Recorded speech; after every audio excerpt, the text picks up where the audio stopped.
नमस्ते दोस्तों, आज की इस वीडियो में हम बात करेंगे हेरिडिटी एंड इवोल्यूशन। इससे क्लियर नोट्स के बारे में हम इसको आज देखेंगे, ठीक है। जो कि थोड़ा काफ़ी अच्छे नोट्स हैं, मतलब मेरा नोट्स काफ़ी इधर उधर रहता है, तो आज हम थोड़े अच्छे खासे नोट्स के बारे में बात करेंगे, ठीक है। ये है अच्छे खासे नोट्स, ठीक है। यहाँ पर आप देख सकते हैं 15 पेजेस के ये नोट्स हैं।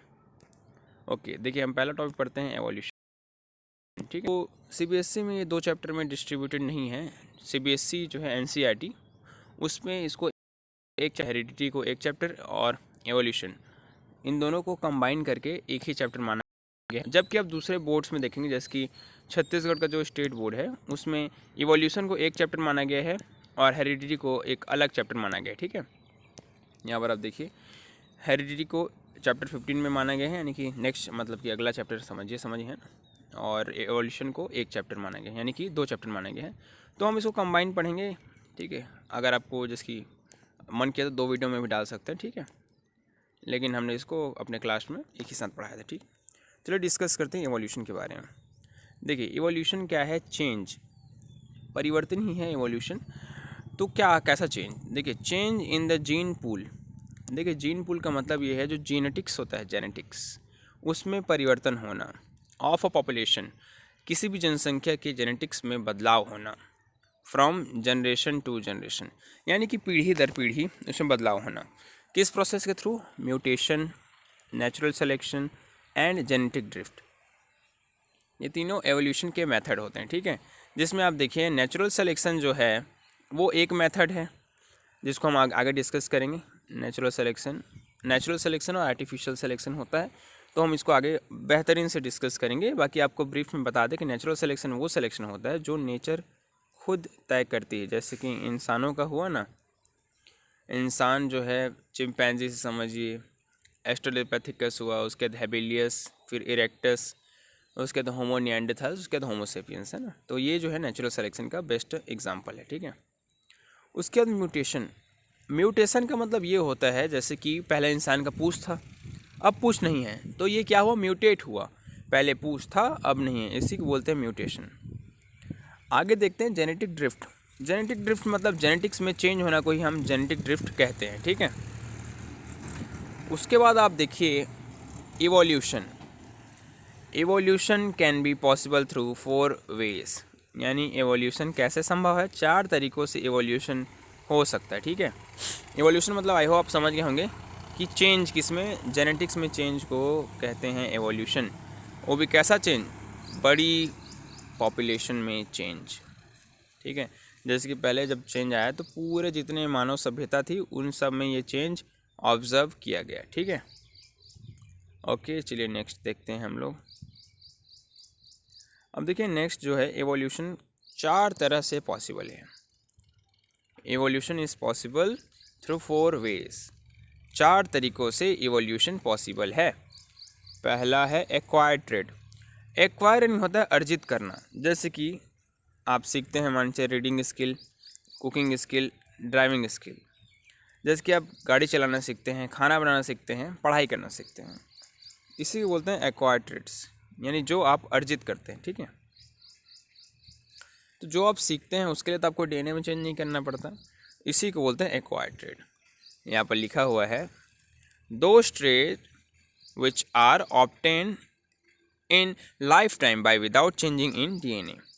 जो आपको लाइफ टाइम में आप ऑब्टेन करते हैं या अर्जित करते हैं without changing the DNA।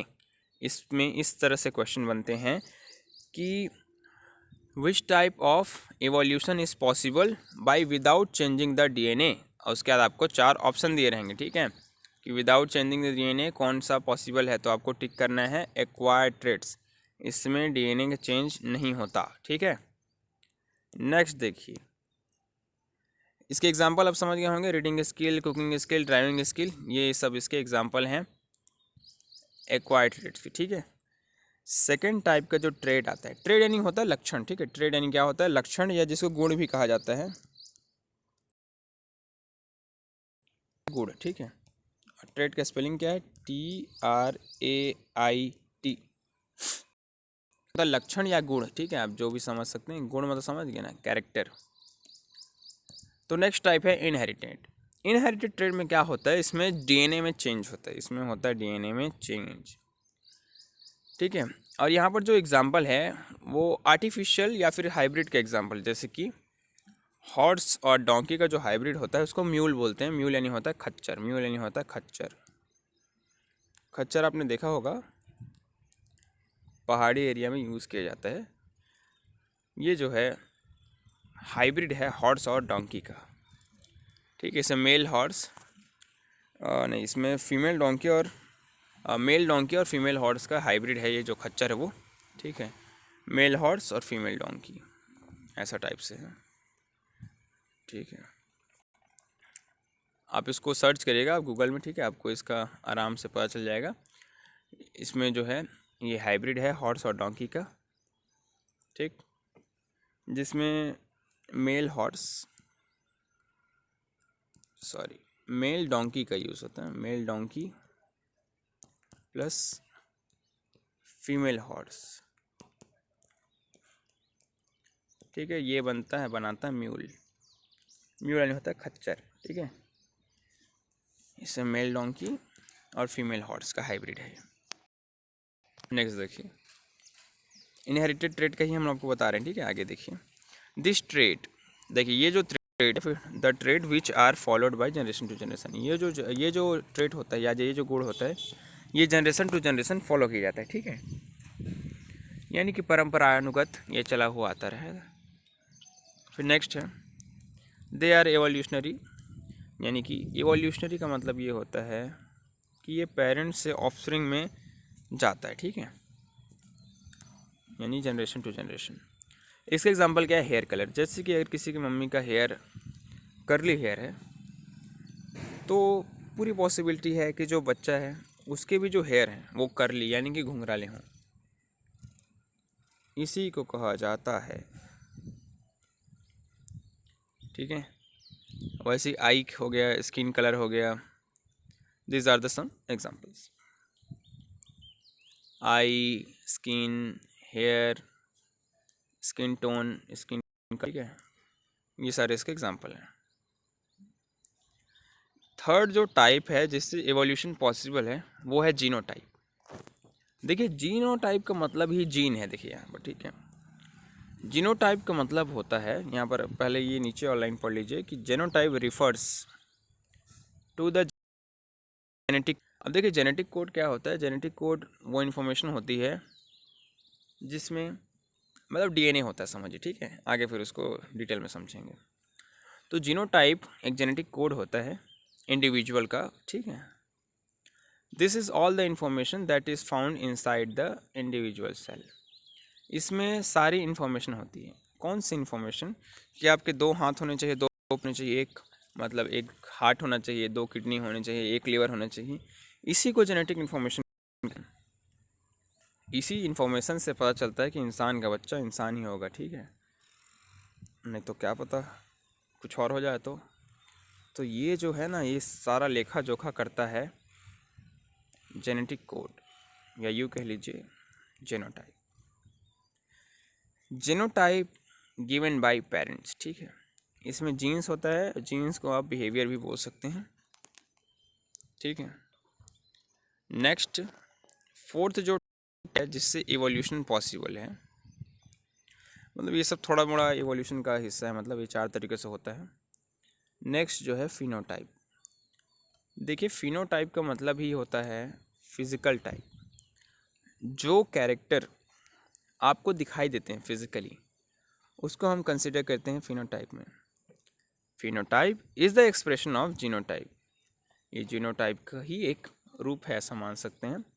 That is visible to the other people, जो कैरेक्टर देखे जा सकते हैं उसको बोलते हैं फिनोटाइप। आप इस ट्रिक से याद कर सकते हैं कि फिनोटाइप यानी पीएच लग रहा है तो फिज़िकल, ऐसा टाइप से। यही सारे तरीके होते हैं याद करने के, ठीक है। आप कैसे बोल सकते हैं, पीएच लग रहा है ना, तो इससे आप फिज़िकल ऐसा डिराइव कर सकते हैं, ठीक है।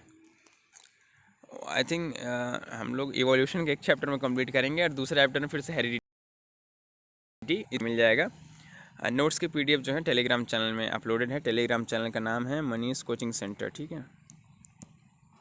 टेलीग्राम चैनल का नाम है मनीष कोचिंग। और सेंटर का स्पेलिंग जो है CENTRE है, ठीक है। ये आप सर्च करेंगे तो आपको मिल जाएगा, ठीक है। ओके, अब देखिए फिनोटाइप। इसमें क्या होता है, फिजिकल, ठीक है, जो दिखाई दे वही फिनोटाइप है। Colour of I for that genetic is responsible. आँख का जो कलर होता है, आँख का जो, नहीं समझ गए, अंदर का जो कॉर्निया है, उसका जो लेंस है ना, लेंस का कलर जो है वो एग्जाम्पल है फिनोटाइप का। उसके लिए जो जीन रिस्पॉन्सिबल होता है कि आपका आई कलर ब्लैक होना चाहिए, ब्राउन होना चाहिए, ग्रीन होना चाहिए या ब्लू होना चाहिए, तो इसके लिए जो रिस्पॉन्सिबल होता है वो होता है फिनोटाइप, ठीक।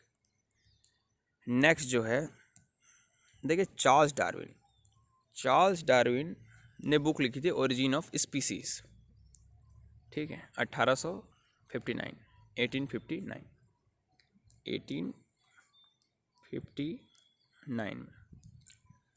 तो चार्ल्स डार्विन ने जहाँ रिसर्च करी थी उस आइलैंड का नाम है गैलापागोस।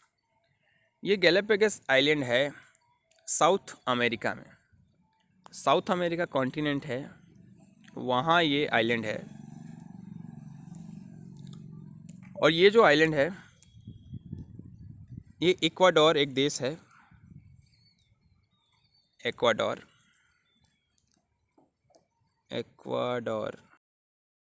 ठीक है। इक्वाडोर एक देश है साउथ अमेरिका में, उसका ये आइलैंड है, ठीक है, अभी के हिसाब से, ठीक है। उस समय जब चार्ल्स डार्विन गए थे तब ये किसी का आइलैंड था, वो आप मैं अभी आपको प्रेजेंट का बता रहा हूँ। इक्वाडोर आप मैप में देख सकते हैं, ठीक है। इक्वाडोर देश है, वहाँ का ये जो, जैसे कि अंडमान निकोबार इंडिया का है ना, इंडिया से दूर है, फिर भी इंडिया से ऐसे जगह के हिसाब से समझिए दूर है, फिर भी इंडिया का है ना, वैसे गैलापागोस यहाँ जैसे कि अगर साउथ अमेरिका है और यहाँ अगर इक्वाडोर है, यहीं पर इक्वाडोर, ठीक है, कि इक्वेटर के जस्ट पास होने के नाम से इक्वाडोर नाम पड़ा, इक्वेटर के पास होने के नाम से, ठीक है। तो कहीं आपको यहाँ पर, आपको देखिए यहाँ पर बताता हूँ, वहाँ पर स्क्रीन ख़त्म हो गया, ठीक है। देखिए साउथ अमेरिका मान चलिए यहाँ पर ऐसे है, ठीक। तो यहाँ पर कहीं, तो यहाँ पर मान चलिए इक्वेडोर है, तो यहाँ पर गैलापागोस आइलैंड है, ठीक है, छोटा सा, इतना बड़ा नहीं है, ठीक है। तो जब उन्होंने वहाँ विजिट किया, मतलब ये एक नंबर क्वेश्चन बन सकते हैं, किस आइलैंड पर रिसर्च करने गए थे, ठीक है। तो वो गए थे गैलापागोस पर। ऑन हीज विजिट, देखिए उन्होंने देखा, उन्हें बहुत सारे फॉसिल कलेक्ट किए, ठीक है। फॉसिल क्या होते हैं आगे डिस्कस करेंगे। देखिए फॉसिल जो हैं पुराने जीव जंतुओं के जो अवशेष हैं, ठीक है, ट्रेसेस, एविडेंसेस जो मिलते हैं धरती के नीचे, उसको फॉसिल्स कहा जाता है, ठीक है। आगे हम डिटेल में डिस्कस करेंगे, इसी नोट्स में है। तो उन्होंने बहुत सारे स्पीसीमेन यानी स्पीसीज़ ही समझिए, है ना, गैलापागोस आइलैंड में डिस्कवर की, ठीक। और उन फॉसिल्स को उन्होंने कलेक्ट किया। मलस्कस यानी होता है, मलस्का एक टाइप होता है जिसकी वर्टिब्रेट्स होते हैं ना, आंथ्रोपोडा, मलस्का, इकाइनोडर्मेटा, सेलेंट्रेटा। तो इसी तरह से एनिमल किंगडम में ये जो मलस्का है उसी टाइप के, जैसे मलस्कस में ऑक्टोपस आप सभी जानते होंगे, octopus is one of the example of mollusca. इसमें एक और एग्जांपल है स्नेल, घोंघा, मैमल, रेप्टाइल एक्सेट्रा। उन्होंने ये सारी चीज़ें कलेक्ट की, किन्होंने, Charles Darwin. Fossils are important, यहाँ से पढ़ रहे हैं हम लोग, फॉसिल्स आर इम्पॉर्टेंट। देखिए फॉसिल इम्पॉर्टेंट क्यों हैं, बिकॉज ये प्रोवाइड करते हैं, यानी बताते हैं एविडेंस को। क्या बताते हैं, एविडेंस इसका कि ये पुराने ज़माने में क्या चीज़ थे क्या नहीं थे, ये सारी चीज़ें आपको बताती हैं। Mutual relationship between organism. Mutual relationship का मतलब ये है कि आपको अभी पता कैसे चला कि इंसान चिंपैंजी से आया या बंदर से आया, वो हमको पता चला फॉसिल से। इसी को कहा जाता है म्यूचुअल रिलेशनशिप, कि इंसान आया चिंपैंजी से, ये हमको पता चलता है फॉसिल से। या डायनासोर थे या नहीं थे, हमको कैसे पता चलता है? डायनासोर के फॉसिल से। Fossils are very important as far as research is concern. तो फॉसिल्स बहुत इंपॉर्टेंट होते हैं, ठीक। तो ये फॉसिल जो होते हैं आपके रिलेशनशिप को बताते हैं प्रेजेंट टाइम, मतलब कि प्रेजेंट को पास्ट से जोड़ता है, ठीक। इंसान आज कैसा दिखता है, इंसान के पहले जो स्कल थी, यानी सिर, स्कल समझते, खोपड़ी, तो जो खोपड़ी थी वो पहले बड़ी थी, ये सब पता कैसे चलता है? फॉसिल मिलता है, उससे पता चलता है। वाइल स्टडिंग अबाउट फिंचेस, देखिए फिंचेस एक प्रकार की बर्ड होती है, पक्षी होती है, जो सारस जैसी कुछ कुछ वैसी दिखती है। सारस समझते हैं आप लोग? आज सारस समझते ही होंगे, ठीक है। तो सारस जैसी दिखती है। क्रेन जिसको बोलते हैं, CRANE, क्रेन एक तरह की पक्षी होती है, ठीक है, CRANE। ये कुछ कुछ वैसे दिखती है, क्रेन नहीं होती वो, कुछ कुछ वैसे दिखती है फिंचेस, ठीक है। ये गैलापागोस आइलैंड में मिली थी, ठीक है। किसको? चार्ल्स डार्विन को। इन्होंने डिस्कवर किया बहुत टाइप की स्पीसीज के बारे में, ठीक है, सेवरल स्पीसीज फ्रॉम आइलैंड। कौन से आइलैंड पे? गैलापागोस आइलैंड पे, जो उनको थ्योरी ऑफ नेचुरल सिलेक्शन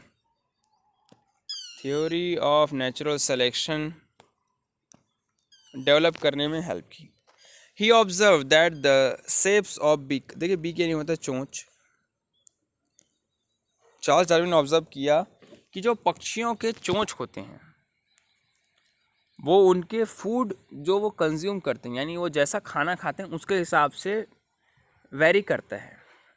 ये आप भी नोटिस किए होंगे, इंसान जैसा खाते हैं उस प्रकार का उसका फिजिकल अपीयरेंस और फिजिकल आउटपुट जो है ना, वैसा दिखाई देने लगता है। तो चार्ल्स डार्विन ने भी ये नोटिस किया, ये ऑब्जर्व किया कि पक्षियों के जो चोंच हैं उनके फूड हैबिट्स पे डिपेंड करता है, जैसा खाना वो कंज्यूम करते हैं उसी के आसपास उनके चोंच जो है उस प्रकार से अलग अलग वेरीफाई हुए। देखिए ये जो चार्ल्स डार्विन की जो थ्योरी ऑफ नेचुरल सिलेक्शन है, बहुत फेमस थ्योरी है, ठीक है। Theory of natural selection, survival of the fittest और the origin of species. The origin of species यानी स्पीसीज का उदय कैसे हुआ, यानी इंसान बंदर से आया कि ब्लू व्हेल से आया, इन सब की चर्चा द ओरिजिन ऑफ स्पीसीज नाम की बुक में है, ठीक है, मेरे पास, ठीक है। मैं आपको एक अलग से शॉर्ट्स बना के दिखा दूंगा, ठीक है। और एक और थ्योरी दी उन्होंने, द थ्योरी ऑफ, मतलब सर्वाइवल ऑफ द फिटेस्ट, यानी कि फॉरेस्ट में, जंगल में सर्वाइव कौन करता है? जो फिट होता है। Survival of the fittest, fit समझते हैं ना, वही वाला फिट, उसी का सुपरलेटिव फॉर्म है fittest. Survival of the fittest का मतलब ये है, अगर आप फिट नहीं होंगे, फिट का मतलब ये है नेचर की जो डिमांड है उसको अगर आप फुलफिल नहीं करेंगे तो आपका हो जाएगा खात्मा, आप सर्वाइव नहीं कर पाएंगे। यही कहता है थ्योरी ऑफ द फिटेस्ट, ठीक। नेक्स्ट बढ़ते हैं, ठीक है, टाइम 20 मिनट हो गया, ठीक है। चलिए अब इम्पोर्टेंट टॉपिक पढ़ते हैं इस चैप्टर से। देखिए होमोलोगस और एनालोगस के बारे में पढ़ेंगे हम। होमोलोगस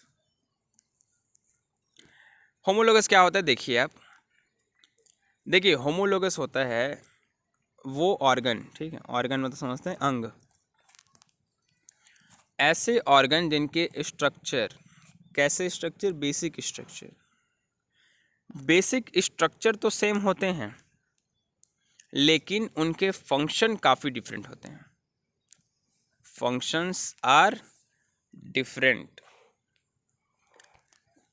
तो होमोलोगस में बेसिक फंक्शन जो है वो डिफरेंट होता है, ठीक है, स्ट्रक्चर सेम होता है बस। जैसे फोर लिम यानी हाथ को कहा जाता है फोर लिम, ठीक है, forelimb of human and forelimb of bat. देखिए इंसान के जो हाथ होते हैं और जो बैट चमगादड़ के हाथ होते हैं उनका बेसिक स्ट्रक्चर सेम होता है, लेकिन फंक्शन डिफरेंट होता है। वो कैसे? इंसान अपने हाथ से उड़ पाता है क्या? नहीं, लेकिन जो चमगादड़ है, बैट यानी चमगादड़, लेकिन चमगादड़ जो है वो उड़ता है अपने हाथ से, उसके हाथ में ही जो स्किन है वो अटैच होती है, ठीक है। होमोलोगस इतना सिंपल से आप वीडियो को 2-3 बार रिवाइंड करके देख सकते हैं, ठीक है। नेक्स्ट है एनालॉगस। एनालॉगस होमोलोगस का ही अपोजिट है। इसमें क्या होता है? इसमें जो है बेसिक स्ट्रक्चर डिफरेंट होता है बट फंक्शन क्या होता है? सिमिलर होता है। बेसिक स्ट्रक्चर डिफरेंट लेकिन फंक्शन सेम। इसका बेस्ट एग्जांपल है wings of birds and wings of insect, ठीक है। इसमें इंसेक्ट वाला लिखा नहीं है एग्जांपल, लेकिन इसमें इसका बेस्ट एग्जांपल क्या है? Wings of birds and wings, wings यानी पंख होता है, and wings of insect, insects. ये दो बेस्ट एग्जांपल है। तो अब ये कैसे अलग होता है? देखिए इसमें क्या होता है? स्ट्रक्चर डिफरेंट होता है। क्या डिफरेंट होता है? स्ट्रक्चर। आप लोग लिख लीजिएगा आराम से। इसमें बेसिक स्ट्रक्चर डिफरेंट होता है, ठीक है, लेकिन फंक्शन सेम करते हैं, फंक्शन सेम करते हैं, फंक्शन सेम करते हैं, ठीक है। एग्जांपल देखिए, देखिए इंसेक्ट जो होता है, कीड़ा मकोड़ा, उनके पंख और एक पक्षी के पंख, दोनों काम तो उड़ने करते हैं, लेकिन जो पक्षी, जो बर्ड होता है, उसके जो पंख होते हैं वो उसके हाथ होते हैं, फोर लिम्ब होते हैं, ठीक है। जबकि जो इंसेक्ट होते हैं ना, इंसेक्ट के जो पंख होते हैं वो उसके हाथ नहीं होते। जैसे मान लीजिए ये इंसेक्ट है, इंसेक्ट का जो पंख है वो अलग से रहता है, ठीक है। और जो पक्षी होता है ना, पक्षी बनाना नहीं आता वैसे मेरे को, मैं तो इंसान बना दिया लग रहे हैं। तो पक्षी के जो पंख होते हैं ना उसके हाथ होते हैं एक्चुअली। तो आप देख सकते हैं यहाँ पर फंक्शन तो सेम है, दोनों का काम क्या है? उड़ने का है, बट जो बेसिक स्ट्रक्चर है वो डिफरेंट है, ठीक है। यहाँ पर आप देख सकते हैं basic structure is different. Alright, I hope आपको समझ में आया होगा। इन अदर वर्ड्स यहाँ पर से पढ़ सकते हैं। इन अदर वर्ड्स ऑर्गन्स और structures of organism which differ, बस वही है, स्ट्रक्चर डिफरेंट होता है बट परफॉर्म क्या करते हैं? सिमिलर फंक्शन परफॉर्म करते हैं, ठीक है। ये आप लिख लीजिएगा, ठीक। और क्या क्या लिखा हुआ है? एग्जाम्पल, जो आपको एग्जाम्पल दिए वो एकदम बेस्ट एग्जाम्पल है, उसके बाहर आप मत जाइएगा, ये बेस्ट एग्जाम्पल, ठीक है। हम अभी 3rd पेज में थे, नेचुरल सिलेक्शन वगैरह, वेरिएशन पूरा आप लोग आराम से मज़ा आ जाएगा, ठीक है। चलिए हम देखते हैं नेचुरल सिलेक्शन क्या होता है और आर्टिफिशियल सिलेक्शन क्या होता है, ठीक। देखिए नेचुरल सिलेक्शन उस सिलेक्शन कहा जाता है जहाँ पर जो जियोग्राफिकल कंडीशन मतलब कैसे? मतलब कि अगर आपका में छोड़ दिया जाए तो आपका स्किन जो है काला पड़ जाएगा, क्योंकि जो अफ्रीका कॉन्टिनेंट है वहाँ Tropic of Cancer, Tropic of Capricorn और इक्वेटर, कर्क रेखा, मकर रेखा और विषुवत रेखा, तीनों रेखा अफ्रीका महाद्वीप से गुजरती है। तो ऑब्वियस सी बात है वहाँ पर सूर्य की किरणें ज़्यादा पड़ेंगी। ट्रॉपिक ऑफ कैंसर और ट्रॉपिक ऑफ कैप्रिकॉर्न इसी काल्पनिक रेखाओं के दरमियान जो सन है वो चक्कर लगाता है, ठीक। तो okay, back to the point. तो अगर आपको अफ्रीका कॉन्टिनेंट में छोड़ा जाए तो आपका स्किन कलर जो है ब्लैक हो जाएगा because of the melanin. Melanin वो केमिकल सब्सटेंस है जिसका कलर ब्लैक होता है, जो आपको सूर्य की हानिकारक किरणों से बचाता है। अगर आपके शरीर में मेलानिन की मात्रा कम हो जाए, वैसे आपका क्यों एग्जाम्पल लें देखिए, तो अगर किसी के शरीर में मेलानिन की मात्रा कम होगी, अगर आपको उसको सूर्य के सामने छोड़ देंगे सनलाइट में, तो उनका शरीर जो है स्किन कैंसर से ग्रसित हो जाएगा। ठीक है, तो आपका जो स्किन है या जो कुछ भी चीज़ है, ज्योग्राफिकल चेंजेस ज्योग्राफिकल कंडीशन पर डिपेंड करती है। मतलब कि अगर आप यूरोप में पैदा होते, यूरोप के किसी महाद्वीप में, मतलब यूरोप खुद महाद्वीप है, यूरोप के किसी देश में पैदा होते, तो आपका स्किन मोस्ट प्रोबेबली फेयर होता, बिकॉज वहाँ धूप कम पड़ती है, सनलाइट कम पड़ती है। ठीक, इसी तरह से पोलर बियर आप जानते होंगे, ध्रुवीय भालू, पोलर बियर जो सफ़ेद कलर का भालू होता है ना, वही पोलर बियर। तो क्योंकि वो आइस, बर्फ़, अंटार्कटिका, आर्कटिक सर्कल इनमें मिलता है, चारों तरफ बर्फ़ होती है और उसके लिए बहुत मोटी चमड़ी चाहिए रहती है। मतलब कि स्नो है, स्नो लेपर्ड हो गया, पोलर बेयर हो गया, इन सब जो है वाइट कलर के होते हैं, क्योंकि तो कंडीशन होता है, जोग्राफिकल कंडीशन, वो बर्फ़ के आसपास होती है। तो नेचुरल सिलेक्शन मतलब समझ गए होंगे। भालू देखेंगे, भालू अलग कलर दिखता है और पोलर बियर अलग कलर का दिखता है। पोलर बियर सर्च कर लिए होंगे जिन्होंने देखा ही होगा, नहीं सर्च देखे होंगे तो गूगल में सर्च कर लीजिएगा। ठीक है, तो नेचुरल सिलेक्शन जो होता है वो खुद नेचर सेलेक्ट करती है। ठीक है, नेचर। ठीक है, the process of selection in which the trait is selected by nature. Definition कुछ और लिखे हैं वैसे तो, डेफिनेशन आप पढ़िए।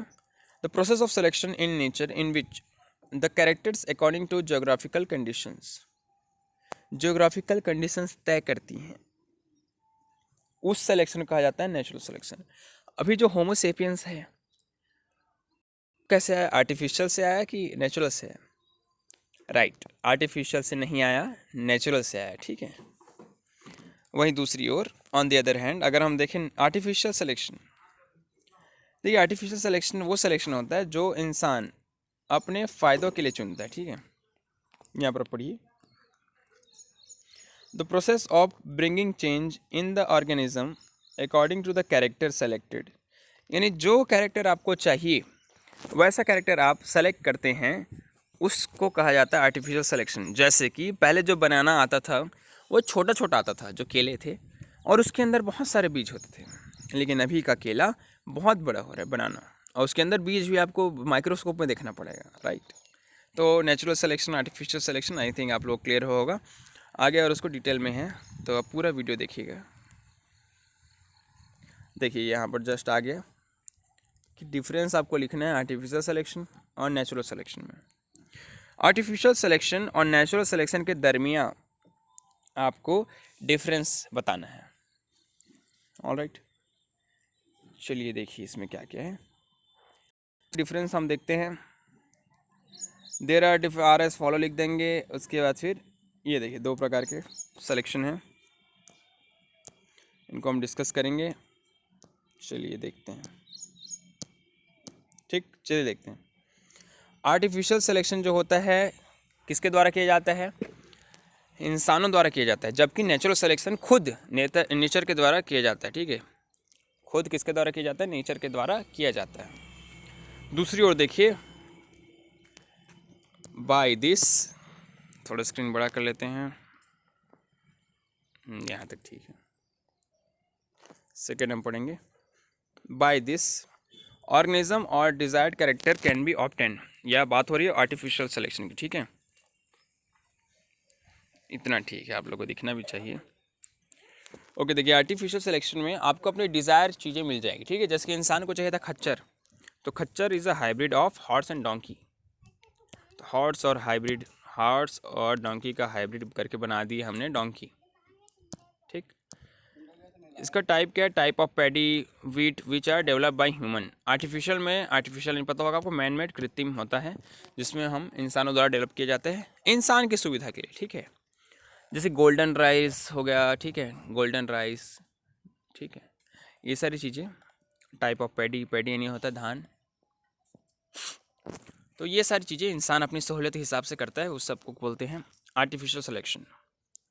अब बारी आती है नेचुरल सिलेक्शन की, थोड़ी सी और by this organism of desire character can not be change, can not be produce. ठीक है, नेचुरल सिलेक्शन तो नेचर के हाथ में, इंसान के हाथ में है ही नहीं, तो इससे आप डिज़ायर चीज़ें नहीं, डिज़ायर ऑर्गेनिज्म हो गया या डिज़ायर समझिए क्रॉप, ये सब आप, या फसल है ना, डिज़ायर फसल, डिज़ायर क्रॉप, आप इसे नहीं उत्पन्न कर सकते। ठीक, इससे एग्जांपल है मैन, यानी जो आपका होमोसेपियंस दिख रहा है ना, ये नेचुरल सिलेक्शन के थ्रू आया है।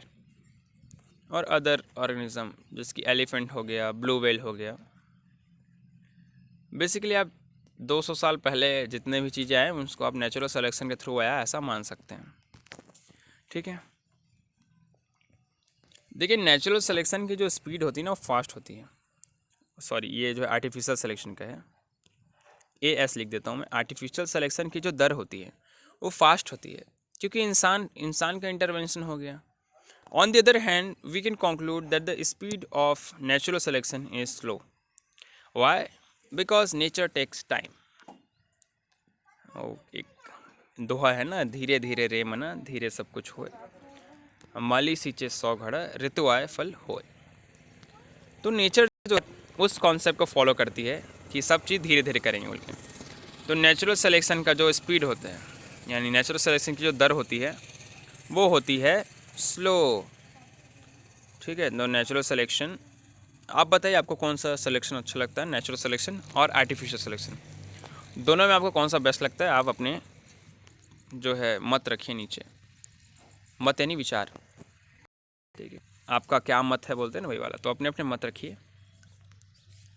चलिए नेक्स्ट टॉपिक हम बढ़ते हैं, फॉसिल। देखिए जो जो चीज़ आपको बताया गया तो इधर आ रहे हैं नेक्स्ट टॉपिक में, है ना। फॉसिल, फॉसिल को बोलते हैं हिंदी में जीवाश्म। तो फॉसिल्स प्रिजर्व्ड रिमेन्स, प्रिजर्व यानी होता है जिसको बढ़िया से संभाल के रखा जाता है, किसके किसके, प्लांट्स के, एनिमल के। ठीक है, जो बॉडी कभी दफनाई गई थी, सेडिमेंट्स, सेडिमेंट्स यानी जो ज़मीन का मिट्टी वगैरह में दफनाते हैं ना, तो पहले तो अंतिम संस्कार नहीं करते थे, लेकिन आपको पता होगा धरती का लेवल जो है, मिट्टी जो है फ्यूचर में और बढ़ेगा। ठीक है, तो जो जो चीज़ें, जो जो ऑर्गेनिज्म सैंड में, मड में, रेत में, सैंड यानी रेत, मड यानी मिट्टी, चिखला वाला मिट्टी, कीचड़ वाला, अंडर द एंसेंट सीज, समुद्र के नीचे, लेक्स, लेक्स झील हो गया है ना, रिवर्स नदियाँ। तो जो एंसेंट टाइम में जो फॉसिल्स जो हैं, एनिमल्स के जो ट्रेसेस, एनिमल के कंकाल हो गया, हड्डी वगैरह। देखिए फॉसिल्स का मतलब सिर्फ हड्डियाँ नहीं होती ना, आपको अगर अच्छे से प्रिजर्व चीज़ें हैं तो आपको स्किन भी मिल जाएगा। ठीक है, बिना निकला हुआ, हड्डी में चिपका हुआ स्किन। ठीक है, तो वो सब चीज़ें कहाँ कहाँ मिली, समुद्र में मिली, लेक्स में मिली और रिवर्स में मिली। तो फॉसिल्स अगर हम बोलें तो क्या होती हैं, प्रिजर्व रिमेन्स ऑफ प्लांट और एनिमल। यहाँ पर आप देखिए मस्त डेफिनेशन है, preserve remains of plants and animal whose bodies were buried in sediment such as sand, mud, under the ancient sea, lakes और रिवर। प्रिजर्व रिमेन्स या एविडेंस कह सकते हैं हम। ठीक है, फॉसिल क्यों इम्पॉर्टेंट है? फॉसिल इसलिए इम्पॉर्टेंट है क्योंकि फॉसिल से ही हमको पता चलता है कि पिछले इतने विगत वर्षों में कौन कौन से जीव थे जो इस पृथ्वी पर हमसे पहले रह चुके हैं, कितने उन्नत जीव हमसे पहले रह चुके हैं, इसके बारे में पता चलता है। पता कैसे चलता है कि ये फॉसिल्स 3 लाख साल पुराना है, 10,000 साल पुराना है? ये पता चलता है कार्बन डेटिंग से। ठीक है, ये आपको पूछ सकता है एग्ज़ाम में कि कार्बन डेटिंग, या पता कैसे चलता है कि फॉसिल कितना पुराना है? तो पता चलता है कार्बन डेटिंग से। उसके बाद डेटिंग, DATING। कार्बन डेटिंग में कार्बन के C14 और C16 यूज़ किया जाता है। ठीक है, जिससे पता चलता है कि जो फॉसिल है। चलिए आगे बढ़ते हैं। आगे है एडाप्टेशन। एडाप्टेशन क्या होता है? एडाप्टेशन ये है कि जिसकी मान चले आपको छोड़ दिया जाए हिमालय की सर्द पहाड़ियों में, तो आप क्या करेंगे? टी शर्ट में घूमेंगे या फिर कोट वगैरह, कोट जैकेट वगैरह पहन लेंगे?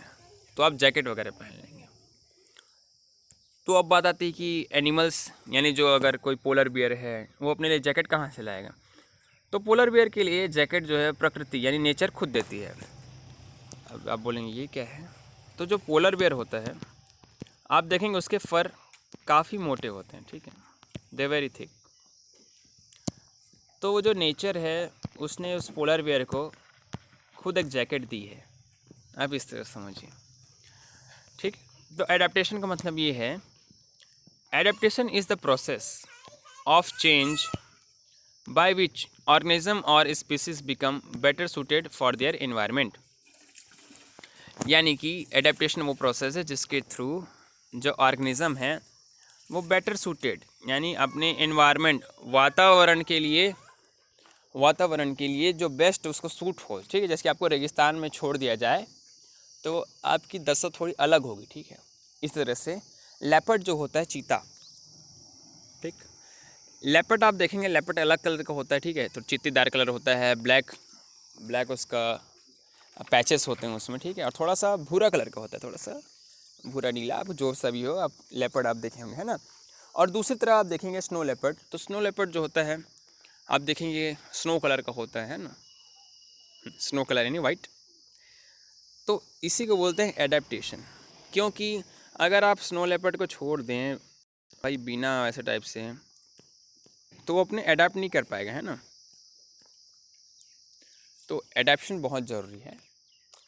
हमारा पिछला एग्जांपल आप याद करिए, अगर आपको छोड़ दिया जाए अफ्रीका वगैरह में तो आपका स्किन कलर खुद ब खुद काला हो जाएगा, नहीं होगा काला तो आप स्किन कैंसर से शिकार हो जाएंगे, है ना। अगर आप किसी यूरोपियन को अफ्रीका में छोड़ दें तो स्किन कैंसर से मर जाएगा, ठीक है। तो adaptation is very much important. Definition बहुत बेस्ट है कि जो स्पीसीज़ हैं become better suited for their environment, species become better suited for environment, ठीक है, better suited for their environment. ये डेफिनेशन बहुत मस्त है, ठीक। नेक्स्ट देखिए, इसमें इसको लास्ट कर दे क्या, फिर नेक्स्ट वीडियो में कवर करेंगे। वेरिएशन देख लेते हैं, उसके बाद फिर बाकी चीज़ें नेक्स्ट वीडियो में कवर करेंगे। ये समझिए पार्ट 1 हो जाएगी, ठीक है।